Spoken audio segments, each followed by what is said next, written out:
ओम उमा महेश्वराय नमः। आप सभी का हमारे YouTube चैनल पर हार्दिक स्वागत है। शिव महापुराण कथा श्री रुद्र संहिता प्रथम खंड में आज सुने 12वां अध्याय देवताओं को उपदेश देना, 13वां अध्याय भगवान शिव की श्रेष्ठ पूजा विधि। दोस्तों, कथा शुरू करें उससे पहले आप लोगों से विनम्र निवेदन है, कृपया जो भी भाई बहन कथा को श्रवण करते हैं एक लाइक अवश्य किया करें। नारद जी बोले, ब्रह्मा जी आप धन्य हैं, क्योंकि आपने अपनी बुद्धि को शिव चरणों में लगा रखा है। कृपा कर इस आनंदमय विषय का वर्णन सविस्तार पुनः कीजिए। ब्रह्मा जी ने कहा, हे नारद, एक समय की बात है, मैंने सब ओर से देवताओं और ऋषियों को बुलाया और क्षीर सागर के तट पर भगवान विष्णु की स्तुति कर उन्हें प्रसन्न किया। भगवान विष्णु प्रसन्न होकर बोले, हे ब्रह्मा जी एवं अन्य देवगणों, आप यहाँ क्यों पधारे हैं? आपके मन में क्या इच्छा है? आप अपनी समस्या बताइए, मैं निश्चय ही उसे दूर करने का प्रयत्न करूँगा।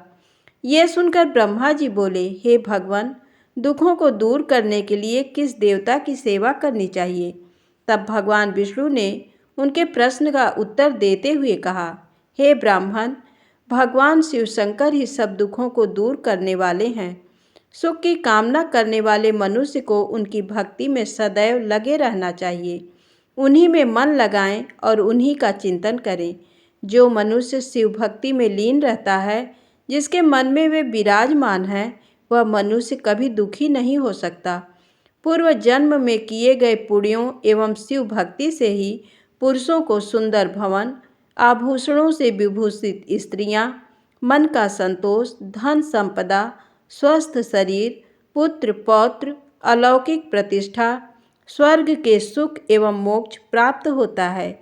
जो स्त्री या पुरुष प्रतिदिन भक्तिपूर्वक शिवलिंग की पूजा करता है, उसको हर जगह सफलता प्राप्त होती है। वह पापों के बंधन से छूट जाता है। ब्रह्मा जी एवं अन्य गणों ने भगवान विष्णु के उपदेश को ध्यानपूर्वक सुना। भगवान विष्णु को प्रणाम कर कामनाओं की पूर्ति हेतु उन्होंने शिवलिंग की प्रार्थना की। तब श्री विष्णु ने विश्वकर्मा को बुलाकर कहा, हे मुने, तुम मेरी आज्ञा से देवताओं के लिए शिवलिंगों का निर्माण करो। तब विश्वकर्मा ने मेरी और श्रीहरि की आज्ञा को मानते हुए देवताओं के लिए उनके अनुसार लिंगों का निर्माण कर उन्हें प्रदान किया। मुनिश्रेष्ठ नारद, सभी देवताओं को प्राप्त शिवलिंगों के विषय में सुनो। सभी देवता अपने द्वारा प्राप्त लिंग की पूजा उपासना करते हैं। पद्म पराग मणि का लिंग इंद्र को, सोने का कुबेर को, पुखराज का धर्मराज को, श्याम वर्ण का वरुण को, इंद्र नीलमणि का विष्णु को और ब्रह्मा जी हेमलय लिंग को प्राप्त कर उसका भक्तिपूर्वक पूजन करते हैं। इसी प्रकार विश्वदेव चांदी के लिंग की और वसुगढ़ पीतल के बने लिंग की भक्ति करते हैं। पीतल का अश्विनी कुमारों को, स्फटिक का लक्ष्मी को, तांबे का आदित्यों को और मोती का लिंग चंद्रमा को प्रदान किया गया है। ब्रज लिंग ब्राह्मणों के लिए व मिट्टी का लिंग ब्राह्मणों की स्त्रियों के लिए, मयासुर चंदन द्वारा बने लिंग का और नागों द्वारा मूंगे के बने शिवलिंग का आदरपूर्वक पूजन किया जाता है। देवी मक्खन के बने लिंग की अर्चना करती हैं। योगी जन भस्ममय लिंग की, यक्षगढ़ दधि से निर्मित लिंग की, छाया देवी आटे के लिंग और ब्रह्मपत्नी रत्नमय शिवलिंग की पूजा करती हैं।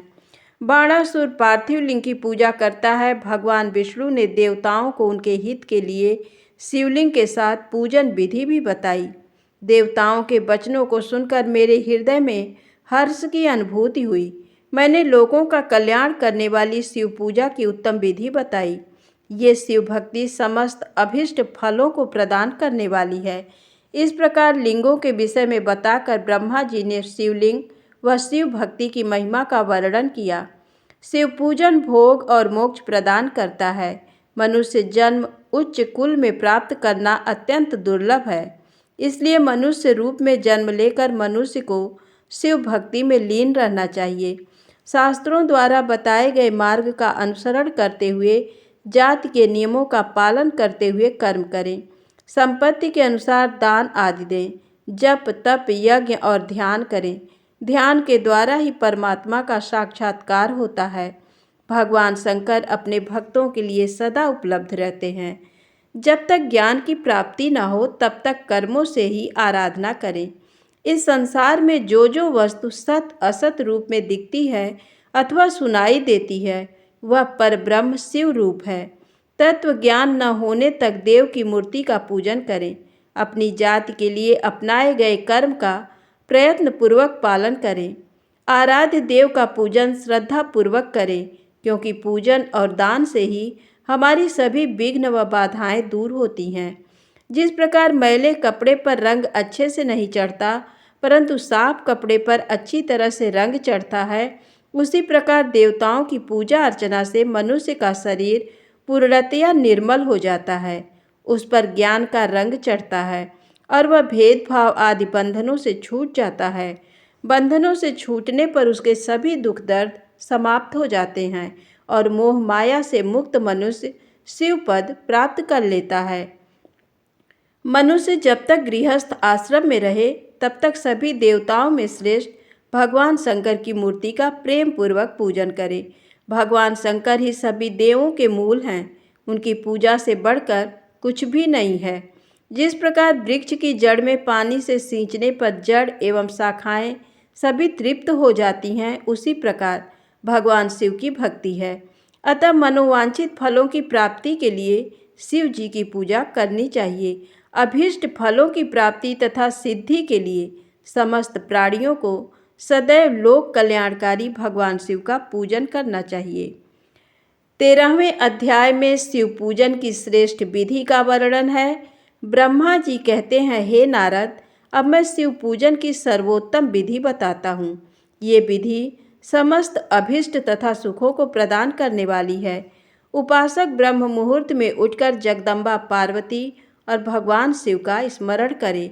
दोनों हाथ जोड़कर उनके सामने सिर झुकाकर भक्ति पूर्वक प्रार्थना करे, हे देवेश उठिए, हे त्रिलोकीनाथ उठिए, मेरे हृदय में निवास करने वाले देव उठिए और पूरे ब्रह्मांड का मंगल करिए। हे प्रभु, मैं धर्म अधर्म को नहीं जानता हूँ, आपकी प्रेरणा से ही मैं कार्य करता हूँ। फिर गुरु चरणों का ध्यान करते हुए कमरे से निकलकर शौच आदि से निवृत्त हूँ। मिट्टी और जल से देह को शुद्ध करें। दोनों हाथों और पैरों को धोकर दातून करें तथा 16 बार जल की अंजलियों से मुंह को धोएं। ये कार्य सूर्योदय से पूर्व ही करें। हे देवताओं और ऋषियों, षष्ठी, प्रतिपदा, अमावस्या, नवमी और रविवार के दिन दातून न करें। नदी अथवा घर में समय से स्नान करें। मनुष्य को देश और काल के विरुद्ध स्नान नहीं करना चाहिए। रविवार, श्राद्ध, संक्रांति, ग्रहण, महादान और उपवास वाले दिन गर्म जल में स्नान न करें। क्रम से वारों को देखकर ही तेल लगाएं। जो मनुष्य नियम पूर्वक रोज तेल लगाता है उसके लिए तेल लगाना किसी भी दिन दूषित नहीं है। सरसों के तेल को ग्रहण के दिन प्रयोग में न लाएं। इसके उपरांत स्नान पूर्व या उत्तर की ओर मुख करके करें। स्नान के उपरांत स्वच्छ अर्थात धुले हुए वस्त्र को धारण करें। दूसरों के पहने हुए अथवा रात में सोते समय पहने वस्त्रों को बिना धुले धारण नहीं करना चाहिए। स्नान के बाद पितरों एवं देवताओं को प्रसन्न करने हेतु तर्पण करें। उसके बाद धुले हुए वस्त्र धारण करें और आचमन करें। पूजा हेतु स्थान को गोबर आदि से लीप कर शुद्ध करें। वहाँ लकड़ी के आसन की व्यवस्था करें। ऐसा आसन अभिष्ट फल देने वाला होता है। उस आसन पर बिछाने के लिए मृग अर्थात हिरण की खाल की व्यवस्था करें। उस पर बैठकर भस्म से त्रिपुंड लगाएं। त्रिपुंड से जप तप तथा दान सफल होता है। त्रिपुंड लगाकर रुद्राक्ष धारण करें। तत्पश्चात मंत्रों का उच्चारण करते हुए आचमन करें। पूजा सामग्री को एकत्र करें। फिर जल, गंध और अक्षत के पात्र को दाहिने भाग में रखें। फिर गुरु की आज्ञा लेकर और उनका ध्यान करते हुए सब परिवार शिव का पूजन करें। विघ्न विनाशक गणेश जी का बुद्धि सिद्धि सहित पूजन करें। ओम गणपतये नमः का जाप करके उन्हें नमस्कार करें तथा क्षमा याचना करें।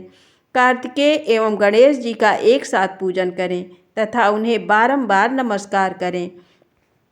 फिर द्वार पर स्थित लंबोदर नामक द्वारपाल की पूजा करें। तत्पश्चात भगवती देवी की पूजा करें। चंदन, कुमकुम, धूप, दीप और नैवेद्य से शिव जी का पूजन करें। प्रेम पूर्वक नमस्कार करें। अपने घर में मिट्टी, सोना, चांदी, धातु या अन्य किसी धातु की शिव प्रतिमा बनाएं। भक्तिपूर्वक शिव जी की पूजा कर उन्हें नमस्कार करें। मिट्टी का शिवलिंग बनाकर विधिपूर्वक उसकी स्थापना करें तथा उसकी प्राण प्रतिष्ठा करें। घर में भी मंत्रोच्चार करते हुए पूजा करनी चाहिए। पूजा उत्तर की ओर मुख करके करनी चाहिए। आसन पर बैठकर गुरु को नमस्कार करें। अर्घ्य पात्र से शिवलिंग पर जल चढ़ाएं।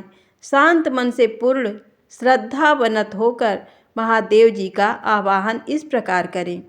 जो कैलाश के शिखर पर निवास करते हैं और माँ पार्वती देवी के पति हैं, जिनके स्वरूप का वर्णन शास्त्रों में है, जो समस्त देवताओं के लिए पूजित हैं, जिनके 5 मुख, 10 हाथ तथा प्रत्येक मुख पर 3-3 नेत्र हैं, जो सिर पर चंद्रमा का मुकुट और जटा धारण किए हुए हैं, जिनका रंग कपूर के समान है, जो बाघ की खाल बांधते हैं, जिनके गले में वासुकी नामक नाग लिपटा है, जो सभी मनुष्यों को शरण देते हैं और सभी भक्तगण जिनकी जय जयकार करते हैं, जिनका सभी वेद और शास्त्रों में गुणगान किया गया है, ब्रह्मा विष्णु जिनकी स्तुति करते हैं, जो परम आनंद देने वाले तथा भक्त वत्सल हैं, ऐसे देवों के देव महादेव भगवान शिव जी का मैं आवाहन करता हूँ। इस प्रकार आवाहन करने के पश्चात उनका आसन स्थापित करें। आसन के बाद शिव जी को पाद्य और अर्घ्य दें। पंचामृत के द्रव्यों द्वारा शिवलिंग को स्नान कराएं तथा मंत्रों सहित द्रव्य अर्पित करें।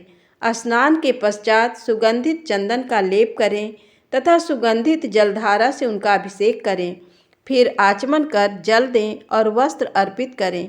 मंत्रों द्वारा भगवान शिव को तिल, जौ, गेहूँ, मूंग और उड़द अर्पित करें। पुष्प चढ़ाएं। शिव जी के प्रत्येक मुख पर कमल, शतपत्र, शंख पुष्प, कुश पुष्प, धतूरा, मंदार, द्रोण पुष्प, तुलसी दल तथा बेल पत्र चढ़ाकर पराभक्ति से महेश्वर की विशेष पूजा करें। बेलपत्र समर्पित करने से शिव जी की पूजा सफल होती है।